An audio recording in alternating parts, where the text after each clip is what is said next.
ẹ̀kọ́ tó dára ni ogún pàtàkì tí òbí lè fi fún ọmọ tí ogún bẹ́ẹ̀ kò sì ní parun. ẹ̀kọ́ jẹ́ ohun tó ṣe pàtàkì fún ọjọ́ iwájú àwọn ọmọ nítorí pé ó ní ọ̀pákùtẹ̀lẹ̀ tó máa ń darí wọn sí ọ̀nà tí ó dára fún ìgbésí ayé. ẹ̀kọ́ lè jẹ́ nípasẹ̀ ti ìwé kíkà, ó sì lè jẹ́ nípa ti iṣẹ́ ọwọ́. torí náà ó yẹ kí a fún àwọn ọmọ ní ẹ̀kọ́ tó dára tó yè kooro kí wọ́n lè di ẹni pàtàkì, kí wọ́n lè dádúró láwùjọ lẹ́yìn wá ọ̀la, láti gbé ẹbí ró, láti gbé àwùjọ ró, àti láti gbé orílẹ̀-èdè ẹni ró. láti mọ bí àwọn akẹ́kọ̀ọ́ ṣe kójú òṣùwọ̀n tó lẹ́nu ẹ̀kọ́ wọn láti tẹ̀síwájú, ìdánwò ni a fi máa ń ṣe àgbéyẹ̀wò wọn. tí a bá bojú wò ó, èsì ìdánwò JAMB, ìyẹn ìdánwò tí àjọ JAMB ń ṣe, tí a fi máa ń gba àwọn akẹ́kọ̀ọ́ sí àwọn ilé ẹ̀kọ́ gíga jùlọ bí ilé ẹ̀kọ́ gíga yunifásitì ni, ilé ẹ̀kọ́ gíga tàwọn olùkọ́ni ni, ilé ẹ̀kọ́ gíga ti polytechnic ni, àbí ti ẹ̀kọ́ṣẹ́ ọwọ́, bó sì jẹ́ ilé ẹ̀kọ́ gíga ti àwọn olùtọ́jú aláìsàn àti agbẹ̀bí. èsì ìdánwò tí wọ́n ṣe kọjá yìí kò wúni lórí rárá, kò mórí ẹni wú rárá. bí ìdá 20 nínú 100, èyí wá fa ọ̀pọ̀lọpọ̀ ìbéèrè nípa ipò tí àwọn akẹ́kọ̀ọ́ wa wà àti bí wọ́n ṣe ń ṣe dáradára sí lẹ́nu ẹ̀kọ́ wọn. kí ló fà á tí àwọn akẹ́kọ̀ọ́ kò fi ṣe dáradára nínú àwọn ìdánwò kan tàbí òmíràn, pàápàá eléyìí tí wọ́n ṣe kọjá yìí, èyí tí àjọ tó ń bójútó ètò ìdánwò àṣewọlé sí àwọn ilé ẹ̀kọ́ gíga jùlọ lórílẹ̀‐èdè yìí yẹn JAMB ṣe fún wọn kọjá. tí a bá wo èsì ìdánwò náà, a ó rí i pé kò fi bẹ́ẹ̀ dára tó. kí ló ń tó fa ìfìdírẹmi ọ̀pọ̀lọpọ̀ àwọn akẹ́kọ̀ọ́ yìí? àwọn kan sọ wípé ìlò ẹ̀rọ ayélujára ló fà á. àwọn kan sọ wípé àwọn akẹ́kọ̀ọ́ ò gbájúmọ́ ẹ̀kọ́ wọn mọ́. àwọn kan tilẹ̀ sọ wípé ẹbí àwọn òbí ni. ẹ gbọ́, ṣé bẹ́ẹ̀ ni?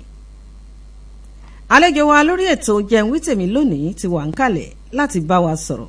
ǹjẹ́ ta ni àlejò wa?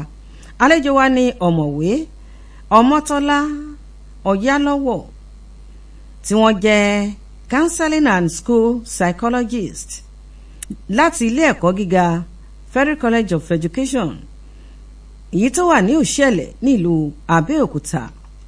ògúnnágbòǹgbò ni wọ́n, olùgbanilámọ̀ràn nípa iṣẹ́ tí akẹ́kọ̀ọ́ lè yàn láàyò.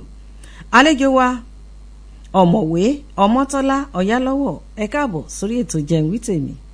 ẹ káàsán ma. gbogbo ilé ńkọ́? adúpẹ́, àlàáfíà mà. àwọn èèyàn wa ní College of Education Òṣèlè ńkọ́? àlàáfíà ni gbogbo wọn wà mà. àdúpẹ́ lọ́dọ̀ Ọlọ́run. ẹ jẹ́ kí a bẹ̀rẹ̀ ètò yìí ní pẹrẹwu. Tèmiládé Tìjání lórúkọ tèmi, Òrèǹté. a fẹ́ sọ̀rọ̀ nípa èsì ìdánwò àṣewọlé sáwọn ilé ẹ̀kọ́ gíga jùlọ èyí tí àjọ JAMB ṣe kọjá yìí, ipa tí ẹ̀rọ ayélujára kó nínú èsì àwọn akẹ́kọ̀ọ́ tí wọ́n jókòó ṣe ìdánwò náà. àlejò wa, tí a bá ń sọ̀rọ̀ nípa ẹ̀kọ́, kí tilẹ̀ ní ẹ̀kọ́ gan? ẹ̀kọ́ jẹ́ ìmọ̀ tó jẹ́ wípé ta máa ń transfer from generation to generation. now bóyá láti ìran kan sí ìran míì. láti ìran kan sí ìran ìmíì. now bí àwọn kan máa wò pé ìmọ̀ wípé bóyá nǹkan tí a máa ń kọ́ ní inú ilé yàrá ìkẹ́kọ̀ọ́ ni, ṣùgbọ́n ó jù bẹ́ẹ̀ lọ. ìmọ̀ bẹ̀rẹ̀ láti ìgbà tí wọ́n ti bí ọmọ sí ayé títí di ìgbà tí èèyàn fi dágbére fún ayé. but ní ti eléyìí tá à ń sọ tó ní ṣe pẹ̀lú pé sí admission sí higher institution, a lè sọ pé ìyẹn jẹ́ imparting of knowledge within the four walls of the classroom. Imparting of knowledge, skill and some other attributes. fífún àwọn akẹ́kọ̀ọ́. fún àwọn akẹ́kọ̀ọ́ láti ọ̀dọ̀ olùkọ́. kíkọ́ wọn àti fífún wọn ní ìmọ̀. bẹ́ẹ̀ni ma. nípa àwọn ohun kan tàbí òmíràn. bẹ́ẹ̀ni. nínú yàrá ìkẹ́kọ̀ọ́. bẹ́ẹ̀ni. ẹ ṣeun gan ni àlejò wa. ẹ jẹ́ ká bójú wo ọ̀rọ̀ ẹ̀kọ́, ẹ jẹ́ ká wo sàkún ẹ̀. Kí ni pàtàkì ẹ̀ fún ọjọ́ iwájú àwọn ọmọ? Ǹjẹ́ ṣó tiẹ̀ pọn dandan? Ẹ sọ lẹ́ẹ̀kan ní ọ̀rọ̀ ẹlẹ́kọ̀ọ́dé yìí kì í ṣe wípé nínú yàrá ìkẹ́kọ̀ọ́ nìkan ni ọ̀rọ̀ ìkọ́ni lọ́mọ ti lè gba ẹ̀kọ́, àti pé ẹ̀kọ́ ti máa ń bẹ̀rẹ̀ látìgbà tí èèyàn bá ti dé ayé títí dìgbà tí èèyàn bá máa wò wípé tọ́ ó yẹ kóun kọjá sí Supreme Headquarters kóun máa lọ sọ́run nù, àní lọ sọ́run ń sìn. Àmín. Ẹ jẹ́ ká wò ó, kí ni pàtàkì ẹ̀kọ́ fún ọjọ́ iwájú àwọn ọmọ? Ẹ̀kọ́ ṣe àbí kò ṣe pàtàkì náà tiẹ̀ ni? Ẹ̀kọ́ ṣe pàtàkì fún ọjọ́ iwájú àwọn ọmọ nítorí àwọn ìdí yìí. Ní alákọ̀ọ́kọ́, ẹ̀kọ́ bí mo ṣe sọ lẹ́ẹ̀kan, ẹ̀kọ́ pín sọ́nà oríṣiríṣi. Bẹ́ẹ̀ ni a ní eléyìí tó jẹ́ pé láàrin yàrá ìkàwé tó jẹ́ pé a máa ń pè ní formal education, a ní non-formal, a ní informal. Nínú àwọn mẹ́tẹ̀ẹ̀ta yìí nǹkan tí ẹ̀kọ́ ṣe pàtàkì. Ìmí wà tó jẹ́ wípé a máa wò wípé ọmọ mi máa wò wípé olùkọ́ lòun fẹ́ jẹ́, lọ́yà lòun fẹ́ jẹ́, dókítà lòun fẹ́ jẹ́. Lára ìkẹ́kọ̀ọ́ iná tó jẹ́ pé kò lọ ní formal yẹn, ìyẹn ó lè jẹ́ wípé ẹ̀kọ́ ìkọ́ṣẹ́ ọwọ́ ni. Ju gbogbo ẹ̀ lọ, nǹkan tó ṣe pàtàkì ni wípé ó máa jẹ́ kí èèyàn kó wà responsible to himself àti immediate family and even to the society at large. Nítorí téèyàn máa fi lè dá dúró láti lè ṣe àwọn ojúṣe tó yẹ. Bẹ́ẹ̀ ni, láti lè ṣe ojúṣe tó yẹ fún ara ẹ̀, fún àwọn family ẹ̀ tó ń gan bá pè wá sáyé, àti fún láti lè má jẹ́ nuisance in the society or to the government as well. Ẹ ṣeun. Orí ètò Jẹun Wí Tèmi la wà láti iléeṣẹ́ OGBC 90.5 FM nílùú Abẹ́òkúta. Àlejò wa lórí ètò lónìí ṣì wà ń kalẹ̀ tí wọ́n ń bá wa sọ̀rọ̀. Ẹ ti sọ fún wa wípé ẹ̀kọ́ ṣe pàtàkì, ó ṣe kókó fún ọjọ́ iwájú àwọn akẹ́kọ̀ọ́.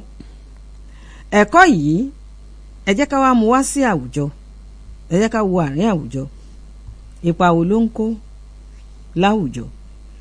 Ǹjẹ́ ẹ̀kọ́ tiẹ̀ ní ipa kankan rárá tó ń kó láwùjọ wa? Bẹ́ẹ̀ ni mà, ẹ̀kọ́ ní ipa tó pọ̀ tó ń kó ní àwùjọ. Ní ọ̀nà oríṣiríṣi ni ẹ̀kọ́ ti ní ipa tó ń kó ní àwùjọ. Àwùjọ jẹ́ gbàgede tó jẹ́ wípé oríṣiríṣi èèyàn lájọ máa bára wa pàdé, tájọ máa interact.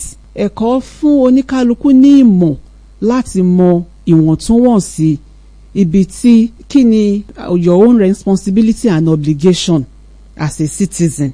Ohun tó yẹ kó jẹ́ ojúṣe tèmi gẹ́gẹ́ bí ọmọ orílẹ̀-èdè. Bẹ́ẹ̀ ni, kí làwọn right ti tèmi, àwọn ẹ̀tọ́ mi. Àwọn ẹ̀tọ́ mi.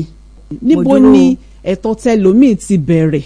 Ẹ̀kọ́ fún wa ní òye láti mọ̀ wípé bí àwa náà bá ṣe lẹ́tọ̀ọ́ láti lè lo ẹ̀tọ́ titi wa, bẹ́ẹ̀ náà làwọn ẹlòmíì náà lẹ́tọ̀ọ́ láti lè lo titi wọn. So ẹ̀tọ́ táwa ní láti lè lo ẹ̀tọ́ titi wa yẹn, a gbọ́dọ̀ fi override ẹ̀tọ́ ti àwọn ẹlòmíì, so that there will be a peaceful coexistence in the society. Ẹ ṣeun. Tí a bá bójú wò, ẹ̀yin gẹ́gẹ́ bí olùgbanilámọ̀ràn nípa iṣẹ́ tí akẹ́kọ̀ọ́ lè yàn láàyò, ẹ jẹ́ ká wo sàkún àwùjọ, ẹ jẹ́ ká wo bí àwọn akẹ́kọ̀ọ́ ṣe ń kẹ́kọ̀ọ́ sí lásìkò yìí àti nígbà kan. Ǹjẹ́ ó jọra wọn bí? Ìbéèrè ńlá nìyẹn o, torí nǹkan tó ń ṣẹlẹ̀ gangan láwùjọ nìyẹn, kò jọra wọn rárá. Ẹ wo àkàyé tẹ́ ṣe nípa JAMB tí wọ́n ṣẹ̀ṣẹ̀ ṣe tán pẹ̀lú result tí a rí lórí ẹ̀, bó ṣe jẹ́ pé ó tó burú gan. Gbogbo eléyìí ó dálé lórí pé bí àwọn akẹ́kọ̀ọ́ ṣe mú ọ̀rọ̀ ẹ̀kọ́ ń sìn, ó yàtọ̀ rẹpẹtẹ gan sí bí ó ṣe wà ní ayé ìgbàanì. Ní ayé ìgbàanì, àwọn akẹ́kọ̀ọ́ ní bí mo ṣe mọ̀ táwa tí a ṣe kàwé nígbà yẹn. Nígbà tiwa. Bẹ́ẹ̀ ni, there is what we call adequate preparation. Kí ni adequate preparation yìí? A ní nǹkan tó ń pè ní brochure, tí JAMB ní tó ń pè ní brochure. Brochure yìí òun ni ó máa ṣe atọ́ka sí kí ni àwọn nǹkan tí JAMB fẹ́ kí ni àwọn nǹkan táwọn skúlù yẹn fẹ́, what are the requirements, àwọn subject wo ni wọ́n gbọ́dọ̀ ṣé 4 ni, ṣé 5 ni, ṣé 6 ni, kí náà gbọ́dọ̀ gbà ń bẹ̀, kí ni question kọ̀ọ̀kan kí náà máa béèrè níbẹ̀. A máa wá brochure yẹn a máa múlẹ̀ báyìí. A tún pè nǹkan kan ní syllabus. Syllabus yìí òun ló kó gbogbo iṣẹ́ ká sẹ́ pé bóyá chemistry as a subject, gbogbo iṣẹ́ kọ̀ọ̀kan tọ́pìkì kọ̀ọ̀kan tó máa ṣe nínú chemistry yẹn syllabus yẹn ló ní títí dé àwọn subtopics tó jẹ́ pé tí wọ́n máa kọ́. Wọ́n dẹ̀ ń ṣe kínní ní ọdọọdún ni tán ti mọ̀ pé ní ọdún eléyìí o nǹkan tí wọ́n máa kọ́ lélẹ̀ tí kò ní kọjá bẹ́ẹ̀. Eléyìí fún ọmọ tó bá yẹ pé tó lọ wá gbogbo kínní ó fún láyè láti lè mọ̀ wípé àwọn ibi tí mo máa kà láti lè fi gbáradì fún ìdánwò ìlélẹ́yìí. A tún láwọn kan tó ń pè ní past questions wọ́n máa ń ṣe ní bóyá bíi 5 years interval. Ọmọ tó bá serious láyé ìgbà yẹn wá kó gbogbo ẹ̀ lẹ̀ báyìí òun náà máa fi bẹ̀rẹ̀ sí ní máa ṣe ìpalẹ̀mọ́ ìgbáradì gidi pé àwọn fẹ́ ṣe exam. Wọ́n á dẹ̀ bẹ̀rẹ̀ sí ní máa kàwé. Ara àwọn tó ń kàwé tó jẹ́ pé wọ́n á kẹ́sẹ̀ sínú omi kọ́ má lè sùn, wọ́n á jẹ obì, wọ́n á ṣe gbá, wọ́n á ṣe àwo. Wípé I just have to make it, I have to pass this exam. Gbọ́dọ̀ sórun. Bẹ́ẹ̀ ni wọ́n á tún ṣe group reading, group discussion tó ń ṣe kò ṣe pé èèyàn kàn fẹ́ lọ jókòó kó máa gbọ́ nǹkan tí àwọn kan wá sọ. Oníkálukú ló máa ti níbi tó máa ti kà tán máa ti fúnra wọn. Oníkálukú yẹn náà ló máa contribute pé ó yá ilé tó máa wá sọ dòdìndé òun náà máa gbé lọ sí exam hall. Bọ̀ láyé sìn mà gbogbo ẹ ti yàtọ̀. Kò sí nǹkan tó jọ bẹ́ẹ̀ yẹn mọ́. Kò sí group study mọ́. Agídí lẹ máa fi rí kí ọmọ tó lè jókòó ìṣẹ́jú 20 minutes to read at a stretch. Ṣé kìí ṣe wípé àwa òbí láàkì ń jẹ́ kí wọ́n kàwé tó yẹ pé iṣẹ́ ilé òun ló ti pọ̀jù fáwọn ọmọ yìí? Ipa àwa òbí náà wà nínú ẹ̀ because kí ni attitude àwa òbí sí education? How is our parental style? How intentional is bá ṣe ń tọ́ àwọn ọmọ wa? Kò dìgbà tí èèyàn bá jẹ́ pé èèyàn ní doctorate tàbí èèyàn ní masters kó tó mọ ọmọ akíkanjú tó lè ṣe láti jẹ́ pé kí ọmọ yẹn pé kọ́mọ náà kó lè kàwé dáadáa àbí kó lè ṣe, but àwọn akíkanjú kọ̀ọ̀kan wà. How conducive is that environment? How in terms of the physical support, the material support, the emotional and psychological support that is being provided by parents to their children? Aláwọn òbí kan tó jẹ́ wípé wọ́n kàwé ṣùgbọ́n wọ́n fẹ́ kọ́ ọmọ wọn kàwé, so gbogbo nǹkan tí ọmọ yẹn nílò nípa pé kán support ẹ̀ wọ́n á ṣe fún. Bẹ́ẹ̀ dẹ̀ láwọn kan náà tó jẹ́ wípé ṣe mọ̀ wọ́n mọ̀ nípa kínní wípé this is education, this is how it should be, but the time is not there. All the necessary things that are to be provided are not available. So bákan méjì ni mà òbí lè jẹ́ contributing factor ní bọ́mọ ṣe máa ṣe dáadáa sí àti bọ́mọ tún ṣe máa ṣe nídàkejì. Èwo ló wá jẹ́ ti akẹ́kọ̀ọ́ gan-an nínú ẹ̀? Àbáwọn akẹ́kọ̀ọ́ náà wọn ní kankan ń bẹ̀ rárá. In fact èmi máa ń ní akẹ́kọ̀ọ́ àti òbí àwọn gangan ni major factor, àwọn ni primary factor of whether academic failure or academic excellence. Ọwọ́ wọn ló wà. Ọwọ́ wọn ló wà. Bẹ́ẹ̀ ni àwọn gangan ni. Òun náà àti nígbà tí à ń sọ̀rọ̀ lẹ́ẹ̀kan á ní pé preparation àwọn akẹ́kọ̀ọ́ gbogbo àwọn nǹkan tá à ń sọ wípé ó gbọ́dọ̀ wà ńlẹ̀ láti lè fi ṣe ìpalẹ̀mọ́ fún ìdánwò yìí bíi brochure, bíi syllabus, bíi past questions, group discussion àtàwọn nǹkan mélòó lakẹ́kọ̀ọ́ ń ṣe. Ẹ ṣé kò sí àwọn ìwé yẹn mọ́ ni fún àwọn akẹ́kọ̀ọ́? Wọ́n wà ní bookshops mà, wọ́n wà káàkiri. Fóònù gan tí wọ́n ń gbé dání tó ń gba gbogbo time wọn lọ pátápátá ó wà lórí ẹ̀. There are so many several websites, educational websites tó wà káàkiri tó jẹ́ wípé táwọn ọmọdé tí wọ́n lè explore, but no, they would rather do something else. Ibi tí wàhálà yẹn wà gangan nìyẹn. Níbi tí adé báyìí ẹ jẹ́ ká wá lọ sórí ẹ̀rọ ìbánisọ̀rọ̀ alágbèéká tẹ́ mẹ́nubà yẹn. Àwọn kan nígbàgbọ́ wípé ọmọ àwọn ti gbọ́dọ̀ máa lo ẹ̀rọ ìbánisọ̀rọ̀ láti ilé ẹ̀kọ́ alákọ̀ọ́bẹ̀rẹ̀. Àwọn kan á ní tọ́mọ àwọn ò bá jáde ilé ẹ̀kọ́ girama àwọn ò ní ra ẹ̀rọ ìbánisọ̀rọ̀ alágbèéká pàápàá eléyìí tí wọ́n ń pè ní Android fún wọn. Àwọn òbí mi rèé ọmọ wọn wà ní ilé ẹ̀kọ́ alákọ̀ọ́bẹ̀rẹ̀ tẹ́ bá rí ẹ̀rọ ìbánisọ̀rọ̀ tí àwọn ọmọ wọ̀nyí tí wọ́n ń lò bíi kí wọ́n máa lo ẹ̀rọ ìbánisọ̀rọ̀ tó ń tà 200,000 500,000 ọmọ ilé ẹ̀kọ́ alákọ̀ọ́bẹ̀rẹ̀ àwọn míì náà ní ilé ẹ̀kọ́ girama ó ń lọ bẹ́ẹ̀. ẹ̀yin gẹ́gẹ́ bí olùgbanilámọ̀ràn gẹ́gẹ́ bí iṣẹ́ yín ẹ ti máa ń rí ìṣesí àti ìhùwàsí àwọn akẹ́kọ̀ọ́ ǹjẹ́ ó yẹ kí èyí rí báyìí bí? ìgbà wo ló yẹ ká fún akẹ́kọ̀ọ́ ní àǹfààní àti máa lo ẹ̀rọ ìbánisọ̀rọ̀ Android?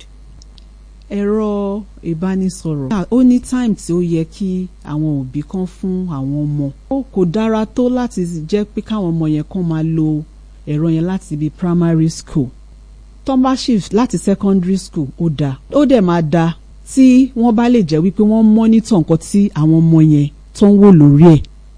one ìgbà tí wọ́n fi ń lo ẹ̀rọ yẹn wọ́n tún gbọ́dọ̀ máa monitor ẹ̀ náà. iye àsìkò tí wọ́n máa fi lò. ó yẹ àsìkò tí wọ́n máa fi lò ó àti nǹkan tí wọ́n lò ó fún.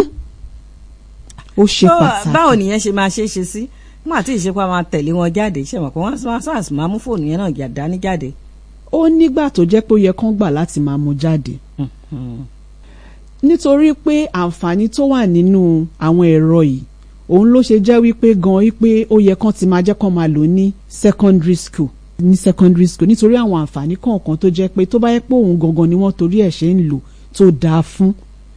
so there is a way tó jẹ́ pé wọ́n fi lè control ẹ̀ náà tó jẹ́ pé máa ṣe programming yẹn tí àwọn nǹkan táwọn ọmọ yẹn máa wò tó máa wà censored tí kò ní jẹ́ wípé àwọn nǹkan tí ò wà okay bẹ́ẹ̀ tí kò ní add value àbí tí kò ní add to educational development or improvement or achievement of àwọn ọmọ yẹn ni wọ́n máa wò ń bẹ̀. nítorí pé ọ̀pọ̀lọpọ̀ distraction lack of concentration àti so many hazards ni fóònù táwọn ọmọ yìí ń gbé dání ló ń fà sí ìkọ́ ẹ̀kọ́ wọn. nígbà tẹ ní kọ́nsẹ́ńsọ̀ ohun tí wọ́n lè wò lórí ẹ̀ ṣé àwọn pàwọn ọmọ wa sìn Gen Z wọ́ọ̀dù láwa o wọ́n bá kí ẹ̀rọ ìmọ́lẹ̀ wọ́n máa lè ṣe oríṣiríṣi lórí ẹ̀ gbogbo ohun tẹ́ ẹ bá àwọn tẹ́ níwọ̀n gbọ́dọ̀ wò yẹn wọ́n máa lè ọ̀nbá ara wọn àbẹ́rò bẹ́ẹ̀. òótọ́ lẹ sọ ma. ó dáa náà kò burú ẹ jẹ́ ká lọ sí apá bí yìí èsì ìdánwò JAMB tó kọjá yìí ó jẹ́ ohun tí kò dùn mọ́ni nínú rárá torí pé bí àwọn akẹ́kọ̀ọ́ ṣe ṣe sí ó kù díẹ̀ káàtó kò tiẹ̀ ń ṣe díẹ̀ ó pọ̀ káàtó gan-an ní ká pè é kò mórí òbí wú kò mórí òbí yá. àwọn kan wá ń sọ wípé kò lè ṣe kó má rí bẹ́ẹ̀ wípé pẹ́pẹ́ sí iná ètò ẹ̀kọ́ ti jájò rẹ̀yìn ṣé lóòótọ́ ni tó bá jẹ́ bẹ́ẹ̀ kí ló fà á kí lóòótọ́ ni iná ètò ẹ̀kọ́ jó àjòrẹ́yìn. òótọ́ ni mà. ó jó àjòrẹ́yìn. bẹ́ẹ̀ ni ẹ gbà bẹ́ẹ̀. mo gbà bẹ́ẹ̀. torí environment àyíká ilé ẹ̀kọ́ náà lẹ́yìn náà ti ń ṣiṣẹ́. bẹ́ẹ̀ ni mà torí gbogbo àwọn nǹkan tí à ń rí àti tó ń ṣẹlẹ̀ ń sìn mo gbà bẹ́ẹ̀ pé ó jó àjòrẹ́yìn. nǹkan tí mo dẹ̀ máa sọ wípé ó fa eléyìí náà kò ju wípé màá bẹ̀rẹ̀ láti background tí àwọn ọmọ yẹn ti wá because kò sí nǹkan kan téèyàn fẹ́ dà bíbi téèyàn ti fẹ́ bẹ̀rẹ̀ náà tó ju background lọ ìyẹn family òbí láti lé bẹ́ẹ̀ ni àwọn tó ń dé college ibì kan náà ti bẹ̀rẹ̀ wọ́n ti bẹ̀rẹ̀ láti primary wọ́n ti bẹ̀rẹ̀ bẹ́ẹ̀ ni wọ́n lọ sí secondary àwọn nǹkan kan wà tó jẹ́ pé tó ti wọ́ láti lẹ̀ kí ni àmójútó tó ti wà ńlẹ̀ fún àwọn ọmọdé láti bẹ̀rẹ̀ pẹ̀pẹ̀ kó tó wá di pé wọ́n dé level ibi tó jẹ́ pé wọn ò ṣe é ká mọ́. wọ́n ti dẹja gbígbẹ. bẹ́ẹ̀ ni so irú yẹn ìhà wo ni wọ́n kọ sí ẹ̀kọ́ àwọn ọmọ wọn in terms of their being pé àwọn wọn gan wà wọ́n fi àyè sílẹ̀ láti dúró ti àwọn ọmọ yẹn láti fún wọn ní support tí wọ́n need. àtìlẹ́yìn tó yẹ fún wọn nípa pé wọ́n provide àwọn nǹkan táwọn ọmọ yẹn need ní ilé ẹ̀kọ́ tán need nílé ṣáwọn gan wà ń bẹ̀ láti mójútó pé kí làwọn ọmọ yìí ń ṣe kí náà kọ́ yín ní school kí lẹ̀ ń ṣe láti lè monitor progress àwọn ọmọ yìí bó ṣe ń ṣe ní school. ọmọ tó bá ti mọ̀ pé òbí òun kò ráyè láti monitor gbogbo àwọn nǹkan yìí ọmọ yẹn máa tend láti ṣe nǹkan tó bá wùn. àyàwó. bẹ́ẹ̀ ni mà bọ́ ọmọ tó mọ̀ pé tóun bá délé òun lóbi tó máa béèrè pé kí ló gbé bọ̀ kí ló ṣe báwo ni tíṣà ilé ní ṣó jẹun ṣó ṣe ọmọ yẹn náà will be up and doing afẹ́ ṣe according to the expectation fún àwọn òbí ẹ̀. then sọ nǹkankan ẹbìnrin kankan lẹ́ẹ̀kan máa ń pé àbáwọn òbí àbí pé kán lọ kiri kán lọ ṣe lóòótọ́ láyé ìgbà kan ara àwọn kan tó jẹ́ pé wọ́n ṣà ń kiri wọ́n máa lọ sóko tán dẹ̀ sì tún ń ṣe dáadáa so a lè sẹ́ pé bóyá àyẹn gan náà ni ó jẹ́ bẹ́ẹ̀ ni a lè sẹ́ pé bóyá àyẹn náà bó ìwà lórí wípé báwo ni other factors tó ṣe jọ ṣiṣẹ́ papọ̀ mọ́ra wọn òbí mi máa provide àwọn nǹkan materials owó ẹbọ ṣóbi yẹn wà ń bẹ láti fi monitor ẹ pé àwọn nǹkan tí mò ń provide ṣó ń ṣe iṣẹ́ tí mo fẹ́ kó ṣe láti ṣe àbójútó. ó dà ẹ jẹ́ ká tún wá wo apá bíi lórí ọ̀rọ̀ ìdánwò táwọn ọmọ ṣe kọjá yìí náà ni ìyẹn ti àṣewọlé tí àwọn ilé ẹ̀kọ́ gíga jùlọ lórílẹ̀‐èdè yìí ẹ sọ nínú ọ̀rọ̀ yín sìn wípé ó yẹ kí òbí pèsè àwọn ìrànlọ́wọ́ kan fún àwọn ọmọ eléyìí ló máa tún jẹ́ àtìlẹ́yìn fún wọn láti ṣe dáadáa a wá rí mọ̀ wípé ṣé ìrànlọ́wọ́ náà ní ká pè ní bàbá tó dìde fún tó lọ bọ́mọ ìṣèdánwò tó lọ jókòó gẹ́gẹ́ bí akẹ́kọ̀ọ́ tó bọ́mọ ìṣèdánwò tọwọ́ wá bà ṣé lára àwọn ìrànlọ́wọ́ náà ni. ìyẹn tiẹ̀ burú jáì. ìyẹn burú. bẹ́ẹ̀ ni mà. kí ni ká ti pè yẹn. bẹ́ẹ̀ ni irú bàbá tó ṣerú nǹkan bẹ́ẹ̀ yẹn ẹ ti mọ̀ wípé ẹ̀kọ́ tó jẹ́kọ̀ọ́ gidi òun gan ò ní débi pé ó fi kọ́ àwọn ọmọ yẹn. kò tí ì yẹ kó di bàbá tó fi di bàbá. bẹ́ẹ̀ ni ó dàbí ẹ máa ń sọ nǹkan kan pé there are no delinquent children what we have are delinquent parents. ọmọ tí bàbá tó bá yẹn pé láti ilẹ̀ tí ẹ bá ti ṣe ẹ wà ń bẹ̀ fún ọmọ gbogbo nǹkan tó ọmọ nídìí ẹ fún ẹ ń mọ́nítọ̀ ọmọ ẹ fún ní emotional support ẹ fún ní gbogbo support tó need ọmọ yẹn gan láti ilẹ̀ kò sí bó ṣe lè rí kò sí bó rí ọmọ ṣe lè ṣe kinní tó ọmọ tó bá ní gbogbo nǹkan tí mo sọ yìí mà ọmọ yẹn ò still be above average so tí ò ní nídìí pé kò ń ṣerú support bẹ́ẹ̀ yẹn rárá nígbà tí ọmọ bá ti rí inú ilé tí ò ti sí ìfàyè gba nǹkan bẹ́ẹ̀ yẹn ọmọ yẹn gan mọ̀ pé kò sí ibi tóun fẹ́ sá sí fúnṣẹ́ ibi ọmọ yẹn náà àti gbájúmọ́ṣẹ́ ìyẹn ni mo ṣe máa ń sọ pé gbogbo nǹkan téèyàn bá dà láyé it still falls back to the background téèyàn fi wọ́ ti jáde. àwọn míì àtẹ̀sùn ló máa ra àṣírí ìdánwò fáwọn ọmọ wọn. nǹkan burúkú àwọn náà ti jẹ́ káwọn náà bá àwọn ọmọ yẹn jẹ́ dé level tí àwọn ọmọ yẹn ò fi lè ní intellectual capacity gangan láti jókòó ṣe kinní yẹn tó fi jẹ́ pé nǹkan tán wá padà resolve sí nìyẹn. tó apàbí tí adé yìí kí làmọ̀ràn yín fún àwọn òbí torí a rí i pé bá a ṣe sọ síwájú tá a sọ sẹ́yìn ibi pẹlẹbẹ náà ni abẹ̀bẹ̀ fi ń lélẹ̀ bá a ti ń ju ọ̀bẹ sókè nígbàgbà ibi pẹlẹbẹ lòun náà fi ń lélẹ̀ ọ̀dọ̀ àwọn òbí ni ọ̀pọ̀lọpọ̀ ọ̀rọ̀ yìí wà kí làmọ̀ràn yín fún wọn. àmọ̀ràn mi fáwọn òbí òun ni wípé kàn try as much as possible láti wà available fún àwọn ọmọ wọn available ní gbogbo ọ̀nà nípa gbogbo nǹkan táwọn ọmọ yẹn bá tán fẹ́. tán bá fẹ́ ṣírí ìdánwò náà nǹkan. rárá o kò ń ṣe bí ìyẹn. àbí tán bá fẹ́ ká lọ bá wọn jókòó ṣèdánwò. rárá kò ń ṣe bí ìyẹn. learning materials kan provide ẹ̀ fún wọn. àwọn nǹkan èlò ìkẹ́kọ̀ọ́. àwọn nǹkan èlò ìkẹ́kọ̀ọ́ bẹ́ẹ̀ ni. kọ́kọ́ jẹ́ káwọn ọmọ yẹn kán má fi dùn wọ́n. then kán jẹ́ káwọn ọmọ yẹn kán rí conducive environment nínú ilé káyé wà fáwọn ọmọ láti kàwé kò ń ṣègbà táwọn ọmọ yẹn tán bá fẹ́ kàwé ló máa dóyá kò ń ṣe pé kọ́mọ má ṣiṣẹ́ ilé o kọ́mọ bọ̀ òbí tó bá mọ nǹkan tó ń ṣe tó mọ̀ pé kíní gbogbo ẹ̀ náà ló ní àsìkò sásìkò kò ń ṣe pé bóyá gbà tán bá fẹ́ ṣe pé wọ́n fẹ́ kàwé wọ́n fẹ́ ṣàṣàìmẹ́ǹt ìgbà yẹn ló máa dí pé ó yá lọ bá mi jókòó sí ṣọ́ọ̀bù ó yá lọ bá mi ṣe lè lọ bá mi ṣe tọ̀hún. ẹ bá wọn bá tẹ jókòó sí ṣọ́ọ̀bù náà ó lè kàwé ń bẹ̀ àbẹ́rò bẹ́ẹ̀ ni. ó lè kàwé bọ̀ tó bá jẹ́ pé environment tó láriwo ni ó lè bẹ́ẹ̀ ni ó lè disturb ọmọ yẹn. àwọn kan sì tan àbẹ́là tán fi kàwé ń jọ sí. kíní yẹn àfikọ́ lọ́hún bá wa tún ṣe dẹ̀ni káwọn òbí náà kí oníkálukú náà kó yẹra ẹ̀ wò kó yẹra ẹ̀ wò bí bẹ́ẹ̀ ni káwọn òbí ká yẹra wa wò gidi pé ipa wo gan náà làwa náà ń kó láti fi jẹ́ pàwá gan là ń fa nǹkan tó ń ṣẹlẹ̀ sáwọn ọmọ yìí. ẹ ṣeun gan ni àlejò wa ẹni káwa òbí náà yí ara wa wò tá a bá rí akẹ́kọ̀ọ́ kan tí kò ṣe dáradára tó kí òbí ẹ̀ kó kọ́kọ́ yí ara ẹ̀ wò ǹjẹ́ òun ti ṣe gbogbo ohun tó yẹ kí òun ṣe bí ǹjẹ́ òun fún ọmọ yìí ní àǹfààní láti ṣe dáadáa nínú ẹ̀kọ́ ẹ̀ bí tóbi bá ti wá ro gbogbo ẹ̀ torí wípé kò síbi tóun ní ìjákulẹ̀ àjẹ́ wípé ọwọ́ akẹ́kọ̀ọ́ bẹ́ẹ̀ lọ̀rọ̀ kù sí tó bá wá rí bẹ́ẹ̀ ẹ jẹ́ kí gbogbo wa gbọ́ àmọ̀ràn yìí kí a sì ṣe àmúlò rẹ̀ ẹni tó bá ṣẹ́gun sí ló máa jẹ ọbẹ̀ lágbára Ọlọ́run àwa tá a tọ́ àwọn ọmọ wa náà la máa jèrè wọn.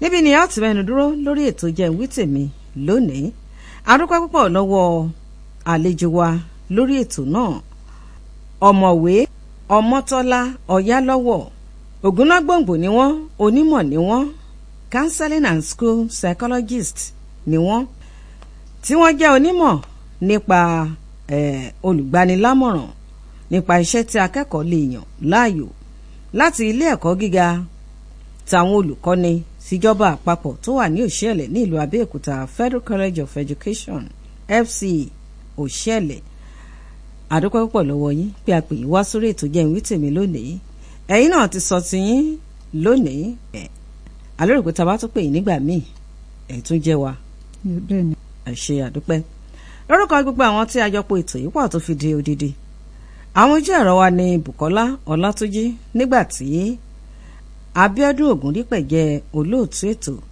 Tèmiládé Tìjání lórúkọ tèmi òrèǹté kí ọba òkè jẹ́ kí a tún ní ìpàdé ayọ̀.